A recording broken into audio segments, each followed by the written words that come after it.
Hey y'all, today we're going to start talking about right triangles, and we'll start that with talking about special right triangles. And there are two types of special right triangles that we are interested in. One of them is a 45, 45, 90 triangle, and the other is a 30, 60, 90. And that's the degree measure of their angles. So if we look over here at this reference triangle, if I have a right triangle, so I have a right angle there, and I have two 45-degree angles, then I have a special relationship between the legs of those triangles. The two sides that are across from the 45-degree angles are both going to be the same. And in our reference triangle, we're going to label those sides 1. The hypotenuse of this triangle, we're going to label square root of 2. In a 30, 60, 90 right triangle, in our reference triangle, the side that's across from the 30 is 1. The side that's across from the 60-degree angle is root 3. And the hypotenuse is 2. So it's very important that across from the 30 is 1, across from the 60 is root 3, and the hypotenuse is 2.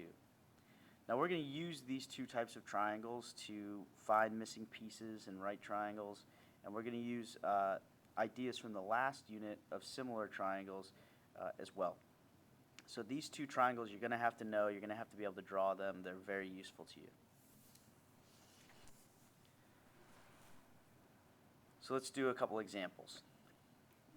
We'll start with this one. Here I see I have one 45-degree angle. So that means that this other angle is 45 degrees because that guy is a right angle, is 90 degrees. And we're looking for A and B.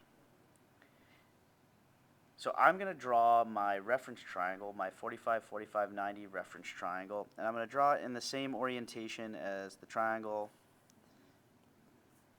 where I'm trying to find the sides. And the two sides across from the 45s in my reference triangle are 1, and the hypotenuse is the square root of 2. So now I have two similar triangles. They're similar because of angle, angle. They have two pairs of congruent angles, so the two triangles are similar. So I can set up ratios. I can see that one leg here is 2 root 2. The corresponding leg over here is 1. I'm looking for this leg, which is B. Its corresponding side is 1. And then I can cross multiply here. 2 root 2 times 1 is just 2 root 2. And B times 1 is B. And there we go, we have B.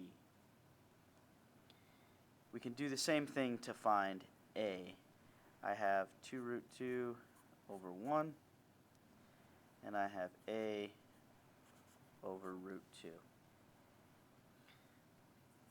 Separate these. So this is where it might get a little tricky. A times 1 is A, and that's an A, not a 9. Sorry, that kind of looks like a 9.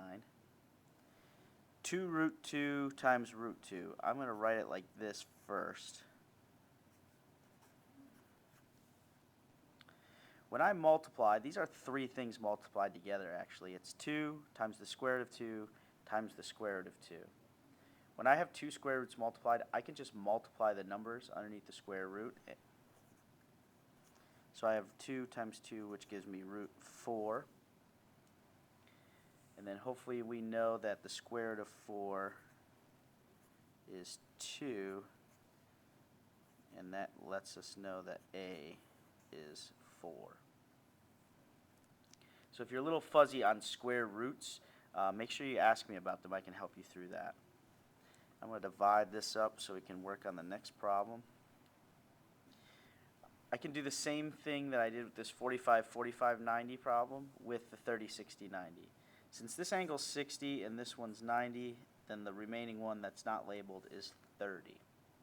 I'm going to draw the reference triangle. And I like to draw it the same way as the one I've been given. The side across from 30 is 1. The side across from 60 is root 3. and the hypotenuse is 2. So I'm going to do 2 over 16,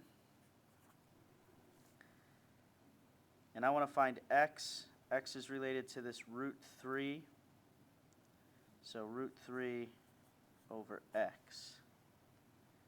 And now I can cross multiply. I get 2x equals 16 times root 3.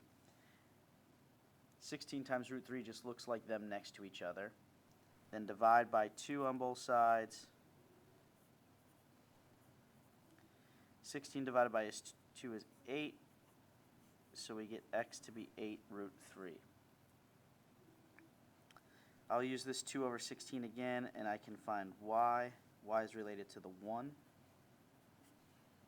If I cross multiply, I get 2y equals 16. Divide by 2 and get y to be 8.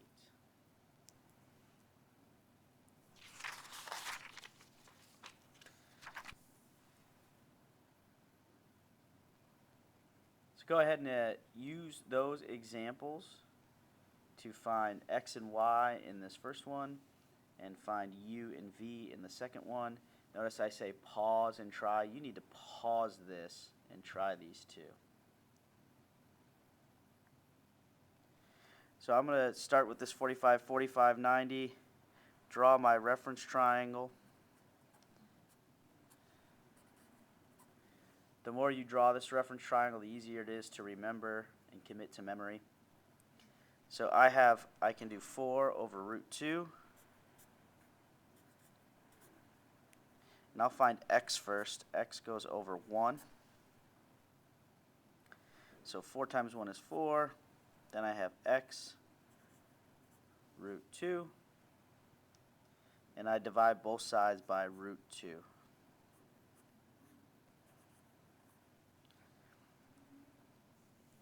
And I get that x is equal to 4 over root 2. Now, a little shortcut, what I like about 45, 45, 90 triangles is the two legs you can see are the same.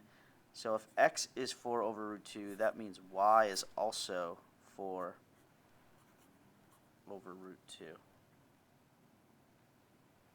So there is one thing that I don't like about these two answers. We can do something to get the root 2 out of the denominator, and we should do that. So let me show you that. I can multiply the top of this fraction and the bottom by the same thing that's on the bottom. So I'm going to multiply 4 times root 2, and that looks like that. And I'll multiply the two root 2's together. That gives me root 4. And like we found previously, the square root of 4 is 2. And then I can divide 4 by 2 and get 2 root 2. So I'm going to say that x and y are both equal to 2 root 2. That has the same value as 4 divided by root 2, but this is a more acceptable form. Again, if you have any questions about this, please ask me. This is the form that we should put our answers in.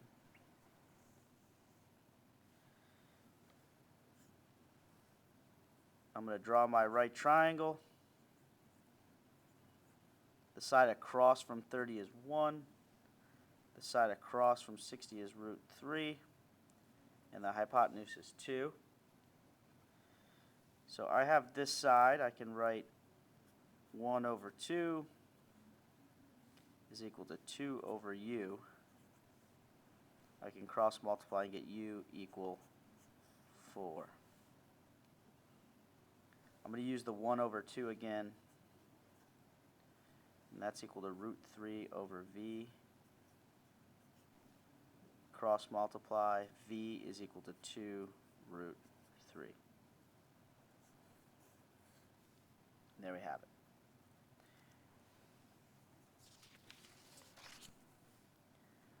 I have 2 u-dos for you, one for each type of triangle. Use the previous 4 examples to help you through these two. Use your reference triangles, set them up in the same orientation as the triangles you're trying to solve.